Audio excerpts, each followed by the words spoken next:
वह मजबूत कद वाला बंदर धीरे धीरे उस जगह की ओर बढ़ रहा था। उसे देखकर बंदर बेटा घबरा गया और पास के एक बड़े पेड़ के पीछे जाकर छुप गया। वह पत्तों के बीच से झांक कर उस अजनबी बंदर को देखने लगा, लेकिन वह अनुभवी वयस्क बंदर उसकी हरकत समझ गया। वह मुस्कुराते हुए पास आया और बोला, डरो मत छोटे, मैं तुम्हें कोई नुकसान नहीं पहुंचाऊंगा, मैं तो बस रास्ते से गुजर रहा था। फिर उसने धीरे से पूछा, लेकिन तुम अकेले यहाँ क्या कर रहे हो? तुम्हारे माता पिता कहाँ हैं? बंदर बच्चे ने उदास स्वर में कहा, मुझे मेरी माँ ने घर से निकाल दिया क्योंकि उनके भाई मुझे अपनाना नहीं चाहते थे। कहते हैं मैं एक बंदर हूँ और मेरी माँ इंसान। मेरे पिता भी हमें छोड़कर चले गए। अब मैं कई दिनों से उन्हें खोज रहा हूँ। इतना सुनते ही उस वयस्क बंदर की आंखें भर आईं। वह कुछ पल के लिए चुप रहा, फिर गहरी सांस लेकर बोला, बेटा मैं ही तुम्हारा पिता हूँ। ये सुनकर बच्चे की आंखें चमक उठीं। वह पेड़ के पीछे से निकलकर अपने पिता की ओर दौड़ा और उसे गले से लगा लिया।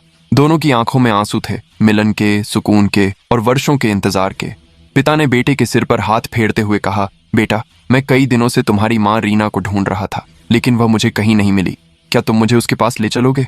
बंदर बेटे ने खुशी से सिर हिलाया। हाँ पिताजी, मैं आपको लेकर चलूंगा।